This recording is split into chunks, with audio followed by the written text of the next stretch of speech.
La vacunación in novo es un procedimiento utilizado en la industria avícola para inocular vacunas dentro de huevos embrionados en sus etapas finales de desarrollo alrededor del día 18. Este proceso se lleva a cabo en la planta de incubación durante la transferencia de los huevos de las incubadoras a las nacedoras. Actualmente, la vacunación in novo está en auge en todo el mundo, con países como España, Estados Unidos, Argentina y Brasil liderando su adopción. Sin embargo, su implementación varía en diferentes regiones y depende de factores como la disponibilidad de equipos y el interés de las empresas avícolas. En el podcast de hoy contamos con Sergio Mesa y Agustín Vila, con quienes vamos a explorar en detalle la vacunación in novo, desentrañando su proceso, sus beneficios y los errores más frecuentes tanto en los procedimientos previos como durante la vacunación en sí. Además, abordaremos las diversas técnicas de vacunación en la incubadora y vamos a analizar los diferentes dispositivos de vacunación disponibles que hay hoy por hoy en el mercado.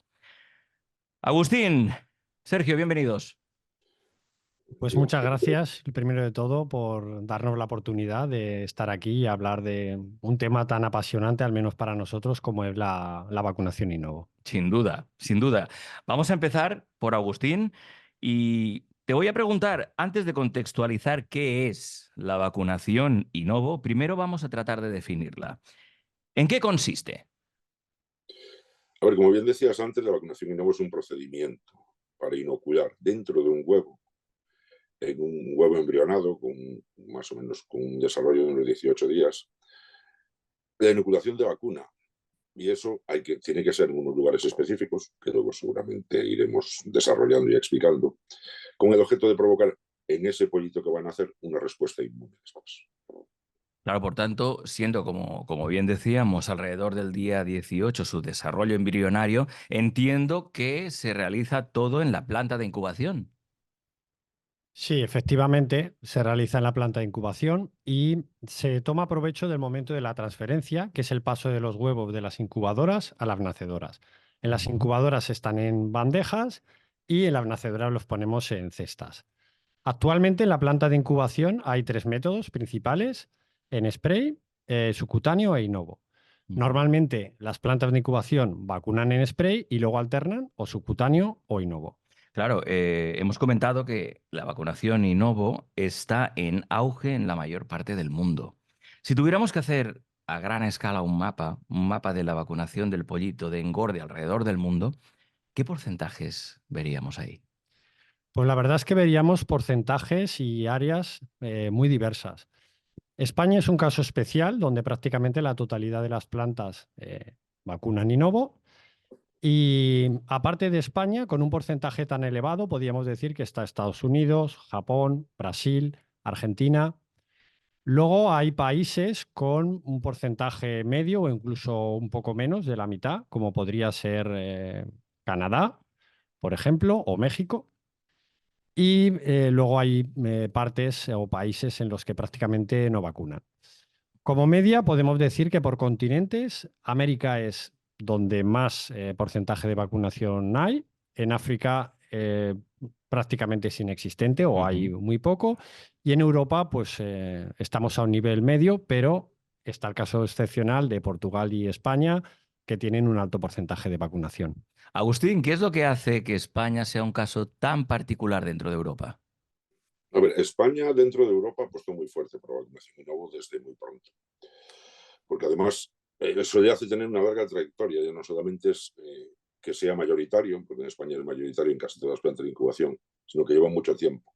Hace bastante tiempo que las empresas apostaron por esta parte tecnológica de la vacunación in novo, y eso se debió, bueno, pues a unos importadores que vieron que había una posibilidad muy grande en esta vacunación in novo, y además una apuesta por las compañías en cuanto a mejorar la parte de la operatividad dentro de las incubadoras.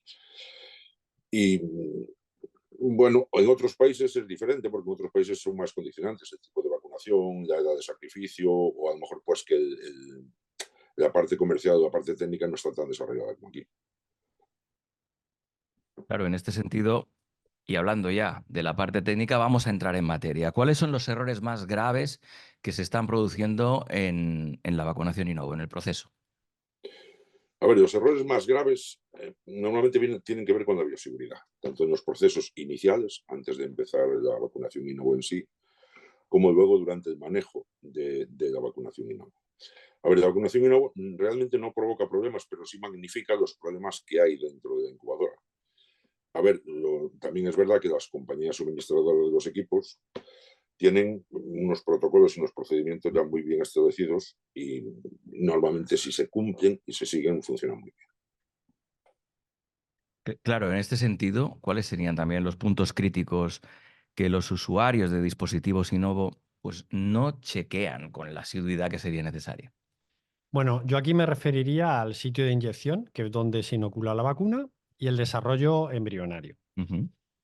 Es cierto que las compañías que suministramos vacuna en las plantas de incubación y también los suministradores de dispositivos, esto lo chequean regularmente.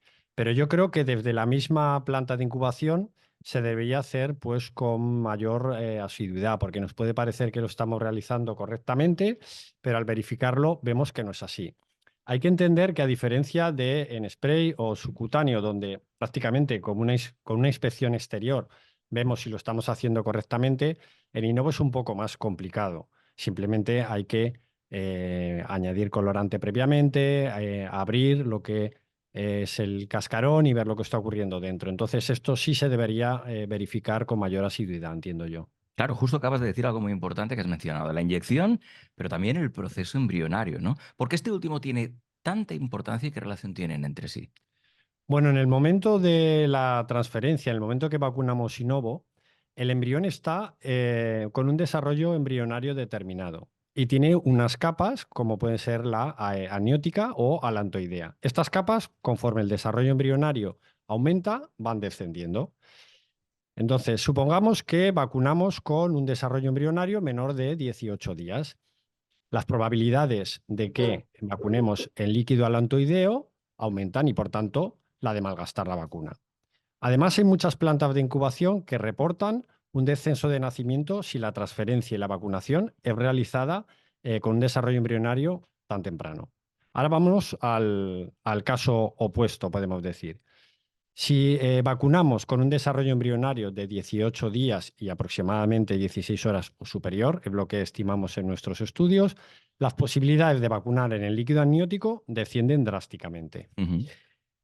Por esto es por lo que es tan importante al final ver si el desarrollo embrionario es el correcto y estamos dentro de la ventana.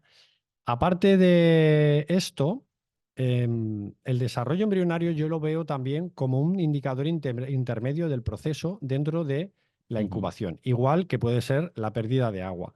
Me he encontrado con clientes que no vacunaban Innovo y, sin embargo, chequeaban el desarrollo embrionario para ver si el proceso de incubación hasta ese punto era el correcto. Ya por resumir también, con respecto al desarrollo embrionario más avanzado, se suele hablar de un 3% de picados Ujú. para, como límite para poder vacunar correctamente, ya no solo en el líquido amniótico, sino subcutáneo en el embrión.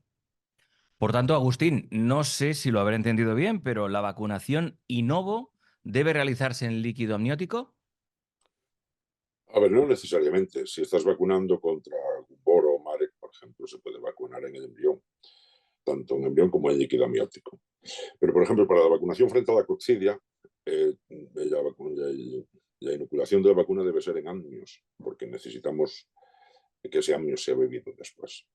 Y también para la nutrición en ovo, que ahora mismo no se está realizando, pero bueno, en un futuro puede realizarse. Nosotros realmente recomendamos siempre la administración de la vacuna en amnios porque cubre todo el espectro de todas las vacunas, por un lado, y por el otro también asegura dónde colocas la vacuna. Porque si la vacuna se produce en el embrión, puede ser que por altura del embrión o por descenso de la aguja o por colocación del embrión, la vacuna se produzca, o sea en un sitio que no es recomendable, como puede ser cuello, cabeza, o sea, en un sitio que realmente no es el aconsejable para vacunar y esa vacunación al final se pierda o provoque un perjuicio al embrión. Claro, en este sentido, con respecto al dispositivo de vacunación, ¿qué tipos hay en el mercado? A ver, en el mercado básicamente por diseño hay dos tipos. Aguja simple y aguja doble. A ver, como su nombre indica, el de aguja simple es una sola aguja que perfora la cáscara, va hacia el interior del huevo, hacia donde tiene que depositar la vacuna, y deposita la vacuna. La de aguja doble son dos agujas diferentes, que la primera perforaría la cáscara del huevo sin llegar a las cámaras internas, luego bajaría la aguja por dentro de esa y sería la que aplicaría la vacuna. A mí personalmente me gusta más la de doble aguja, porque la aguja que va a ser la que vacuna no llega nunca a tocar la cáscara ni a... O sea, la zona de la cáscara es una zona que siempre tiene bacterias y cosas porque la que está expuesta al aire, la zona interna del huevo está protegida por completo. Entonces, puede dar lugar a introducir bacterias o cosas no deseadas de fuera de la cáscara al interior. Y también hay ahora otra tercera generación de máquinas de vacunación Inovo que tienen un sistema que permite, también son de doble aguja, entonces primero se perforaría la cáscara del huevo y después entraría la aguja, que es la que provoca la vacunación, pero en este caso la aguja lleva un dispositivo asociado que le permite conocer la profundidad de penetración, con lo cual asegura siempre que vacuna en ambos. Claro, siendo dispositivos de mayor complejidad que los de spray o los subcutáneos, entiendo que el mantenimiento de estos es de vital importancia. Por supuesto. A ver, hay que tener en cuenta que los dispositivos de vacunación Inovo entran dentro del área biológica. Digamos, tú estás vacunando un embrión que está vivo, entonces son dispositivos que tienen una serie de... son complejos, tienen una serie de materiales que son consumibles y estos tienen que ser mantenidos y reemplazados por el personal de las empresas. Hoy por hoy, las empresas que suministran dispositivos de vacunación Inovo tienen equipos bien formados que en ese sentido tienen todo muy controlado.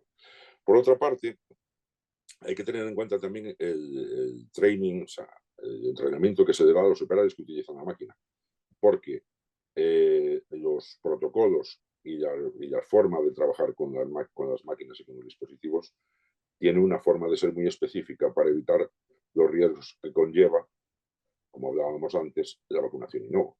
Entonces, ambas cosas tienen que estar ligadas y tienen que estar bien, porque yo me atrevería a decir que una máquina de última generación mal mantenida y con unos operarios mal entrenados tiene mucho peor resultado que una máquina de un modelo anterior que esté bien mantenida y tenga unos operarios bien entrenados.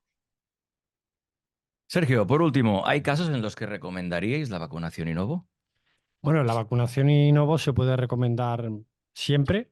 Lo único que hay que seguir unos estándares de bioseguridad adecuados. Si los seguimos, no hay ningún problema en ello.